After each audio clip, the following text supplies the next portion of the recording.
Is teaching in the IB actually hard? The short answer is yes and no. It's not hard because you're not good enough or because the content is harder. It feels hard simply because the IB requires a shift, and most teachers are never shown what that is. By the end of this video, you'll see exactly what that shift involves, and the end might surprise you.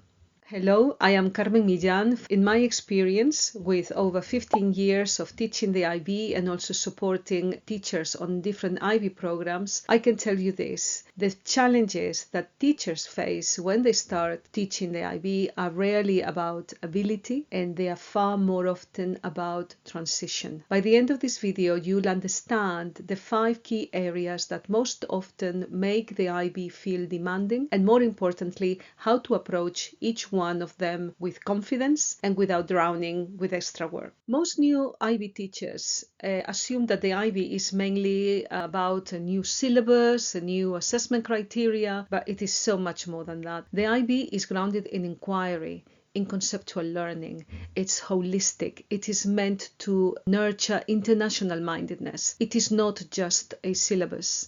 That means that your role as a teacher is going to change. You are no longer just delivering knowledge. You are doing something else, much bigger. You are designing thinking. You are supporting the holistic development of your students. A teacher once told me, I've been teaching my subject for years, and now I just feel as if I'm not doing it right. This feeling isn't incompetence. It's very important to notice that. It is transition. If no one explains that IB teaching involves a fundamental philosophical shift, everything else will feel unstable. In many systems, units are planned by content topics. Food, energy, migration. The IB changes that. We plan around concepts and inquiry, and it may sound manageable until you sit down to plan, and then it all starts feeling quite vague. Teachers say to me that they understand what a concept is in theory, but they just don't know how to implement it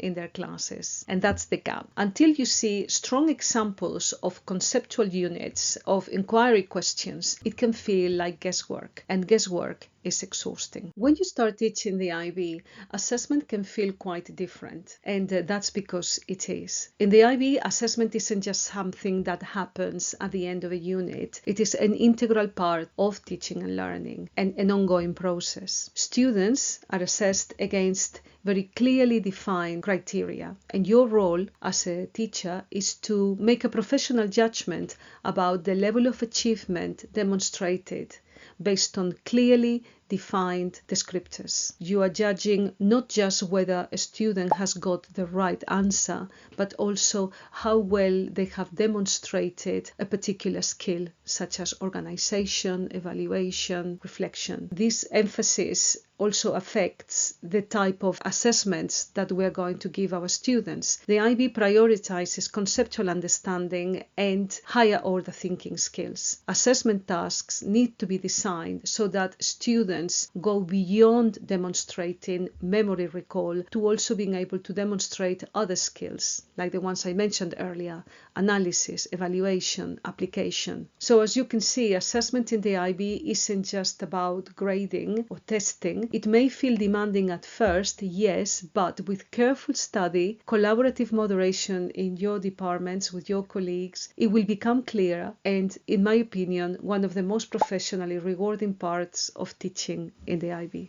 If you're new to the IB, one of the most common challenges is the amount of terminology, the amount of jargon. So like all organizations, the IB has its own vocabulary, learner profile, ATLs, global contexts, key concepts, related concepts. It can be overwhelming. And a common mistake is trying to learn it all at once. Research shows that this is a common stumbling block with new teachers. So my advice, start small. Choose one trait of the learner profile, choose one ATL or one concept, and try to apply it in your planning, in your teaching, one bit at a time, step by step. And you will see how it will start clicking and everything will slot into place. Many teachers who join the IB are experienced professionals and also high achievers.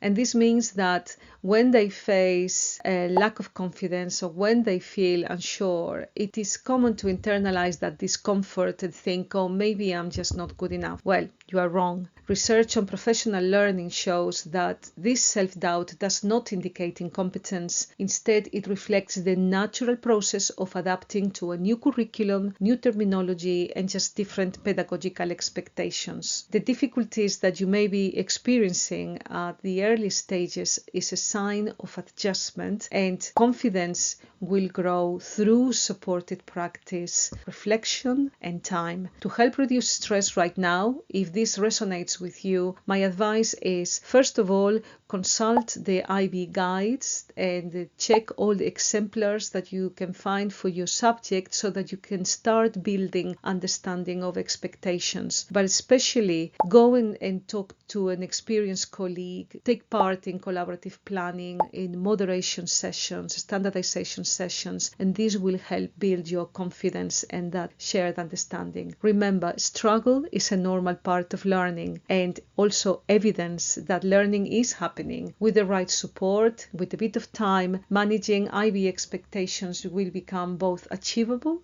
and deeply rewarding. So, is IB teaching hard? The honest answer, yes, at first, but not because of ability, it's about the transition. So once you understand the philosophy, the planning logic, the assessment model, the terminology, and also once you manage your emotional response to this new shift, it all starts to make sense. And when it makes sense, it becomes truly empowering. Many teachers, including myself, later say, I would never go back. So, a task for this week is to pick one of these steps, try to put them into practice and see how it shifts your confidence. If you found this video useful, please like it, share it with someone who needs to hear this advice, and subscribe to my channel for more practical IB teaching tips. Remember, you don't have to figure it all out alone.